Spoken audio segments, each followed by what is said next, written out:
Hi, I'm meteorologist Tom Atkins, another edition of Weather Academy for you. We're going to go tropical for this segment. Like my graphic here, just kind of gets you in the mood, at least for a warm feel to the atmosphere. Now, an interesting portion of tropical meteorology is what I call the name game. And in the Atlantic Basin, we only use 21 out of 26 letters in the alphabet. And the interesting thing about 2020 is that we've exhausted the initial names. So we've gone all through these, and remember, they alternate male and female, and they come from 3 languages, French, English, and Spanish. They actually make 6 years worth of name lists, and they rotate them in every 6 years. Now, if a particular hurricane gets catastrophic, it gets retired from the list. But this year, we've exhausted the list. So we have gone to the Greek alphabet and we've gotten to Delta. And Delta has become a very powerful storm. So let me give you a little bit on that. And as you can see, Delta down here late last night in the Caribbean, and it's designed to make a beeline for the places they don't need to see the hurricane. And that is near New Orleans. And by the end of the week, because it's going to eventually move over some cooler waters, hopefully it will reduce from its now present Category 4 status to less than a 3, and that would not be classified as a major hurricane. But hurricanes have a mind of their own, and we here at the Jet Pinpoint Weather Team will continue to track Delta as it makes its way towards the Gulf Coast later this week.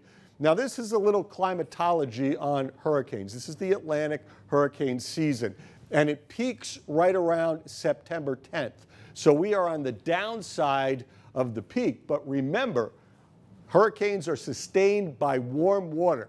The water below them has to be about 80 degrees Fahrenheit to sustain or grow a storm. So we still have plenty of warm water in the Gulf initially to sustain the storm, but as it gets closer to the Gulf Coast, those temperatures drop a little below 80 degrees, and that's why the National Hurricane Center thinks Delta will weaken before it comes on shore. But that's the curve of the climatology. What we want to do in this segment is take a look at a couple of very strong hurricanes that have hit the United States, both a long, long time ago. So here's the list of the top 5 strongest hurricanes, and you can see it for yourself. This is rated by wind speed and pressure, and the lower the pressure, usually the higher the wind speed. Now, the one we want to focus on, first of all, is the Labor Day hurricane of 1935. And before I go through all the graphics, I want to credit NOAA, the National Oceanic and Atmospheric Administration, a publication called Texas Hill Country, the Associated Press, and Wikipedia, because we got some old-fashioned black and white pictures, especially when you go back to 1935. Now, some interesting facts about the Labor Day Florida Keys storm of 1935. This is the lowest pressure that was ever recorded in the United States. If you use inches instead of millibars, it is 26.35 inches of mercury. And when you drop air pressure that low, funny things start to happen. So as we start to talk about this storm, this is the track of it. It went right over the Florida Keys and up the west coast of Florida, but it was strongest when it hit the Keys. Things like refrigerator doors popped open. Small jars, like canning jars, exploded from the extremely low pressure. Fish and small animals died. Lowest pressure ever in the United States, Labor Day weekend, 1935 in the Florida Keys. A train, okay? This is a train. There's the locomotive. You can't see the caboose. Ripped off the tracks there. That's a rescue train that was trying to get to people that were affected by this very powerful storm. The sustained winds were probably 185 with gusts to over 200 miles per hour. So this is the kind of damage the Labor Day Florida Keys storm of 1935 caused. Here's another hotel with damage on it. And again, people that died from this storm, the estimates are from anywhere to 400 to 600. A lot of them were veterans with the Civilian Conservation Corps that were there trying to work on roads and highways. But you can imagine right here in the Florida Keys, back before they had all the building standards, how things got ripped apart. And you're out on the beach too, so you've got a lot of sand around. So if your housing wasn't up to code, it got destroyed, and people literally got sandblasted. Now imagine living on a beach and 175 to over 200-mile-an-hour winds just scoured the shirt right off your back. So tremendously low pressure, lowest ever in the United States, a Category 5, one of only four, Category 5s to hit the United States. This was the first, Labor Day of 1935. The second was Camille in 1969. The third was Andrew in 1992, and then Michael in 2017. So only 4 storms have actually hit the United States soil as a Category 5 or strongest hurricane, and this is the one from the Labor Day Keys. And unfortunately, because of the heat and because the lack of burial ground, because remember, you got a low water table there, it's just, it's crazy down there at those low sea levels, I should say.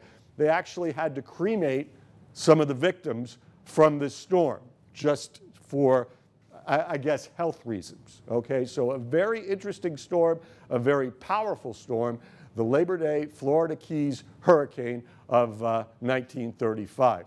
We talk in terms of strength, and here it is. You can see Category 5s have to have winds of at least 157 miles per hour. Catastrophic damage, all areas. Well, let's talk about another one. This is called the Galveston storm of 1900. And it actually went over Cuba and close to the Keys, and then it went on a beeline across the Gulf towards the Texas coast. This storm had the greatest loss of life of any natural disaster in United States history. This storm was so powerful that it killed 8,000 to 12,000 people in and around Galveston, Texas. An interesting thing about this storm, remember, this is back in 1900, 120 years ago. No satellite pictures, no radar. You've got a few observations, not even buoys, to give you a warning that this storm is coming towards your area. This completely leveled Galveston, which was built about 9 feet above sea level. You can see one of the structures remaining is this huge St. Patrick's Church. So they had unbelievable devastation and death. And what did they do? Well, they built their own seawall. And this, after the storm, was kind of an engineering feat. It was 17 feet high, 5 feet across at the base, or at the top, and another 16 feet across at the base. So they designed this around part of Galveston Island after that very devastating storm to allow the waves from the next hurricanes to ride up the seawall and splash back into the ocean. And when you think about it, this was built by 1904, a huge engineering feat to help protect Galveston. Another thing they did after that tremendously bad storm was they raised the level of the city. Those structures that remained, they built up, and then they pumped in slurry from the Gulf of Mexico. Now, this took years. This wasn't completed until about 1910.